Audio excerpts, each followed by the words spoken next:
Hi friends, welcome back to our channel XYZ brain. So మనం AP intermediate సంబంధించి మనకు supplementary exams జరుగుతున్నాయి కదా. సో అందులో భాగంగా సెకండ్ ఇయర్ జువాలజీ ఎగ్జామ్ ఉంది రేపు. సో అందులో భాగంగా మనకు zoology second year question paper అయితే పెడుతున్నా. సో ఈ క్వశ్చన్ పేపర్ అయితే జాగ్రత్తగా చూసుకోండి. ఎస్ఏలు షార్ట్ ఆన్సర్స్ బాగా చూసుకోండి. ఇందులో చూడండి, షార్ట్ క్వశ్చన్స్లో మనకు 10 క్వశ్చన్స్ ఉంటాయి. అవన్నీ చూసుకోండి. దీంట్లోంచి కొన్ని వచ్చే అవకాశం అయితే ఉంటుంది. సో మరీ చెప్తున్నా, ఈ క్వశ్చన్స్తో పాటు మొన్న మార్చి జరిగిన క్వశ్చన్ పేపర్ కొన్ని ఎక్స్ట్రాగా చూసుకోండి. వీటిని ఏం చేస్తారంటే జస్ట్ ఒక ఫైనల్ టచ్ పేపర్ లాగా అయితే వాడుకోండి.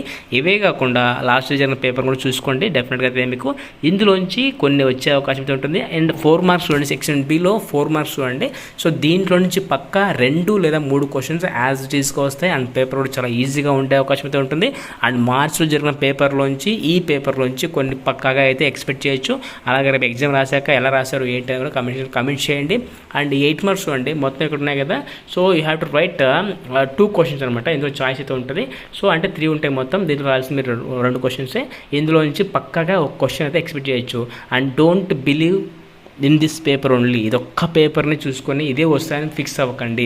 ఇది కాకుండా మార్చి జరిగిన పేపర్ని, ఈ పేపర్ని ఒకసారి రివైజ్ చేసుకోండి. ఆడ అయిపోయి ఉంటుంది కాబట్టి ప్రిపరేషను ఒకసారి ఫైనల్ టచ్ పేపర్ లాగా రివైజ్ చేసుకోండి. పక్కాగా అయితే ఇందులోంచి మీకు కొన్ని వచ్చే అవకాశం అయితే ఉంటుంది. So stay tune for more updates and thank you so much for watching my video. And don't forget to subscribe our channel and share with someone who need this one. ఎవరికైతే అవసరం ఉందో తప్పకుండా షేర్ చేయండి. And అలాగే stay tune for more updates.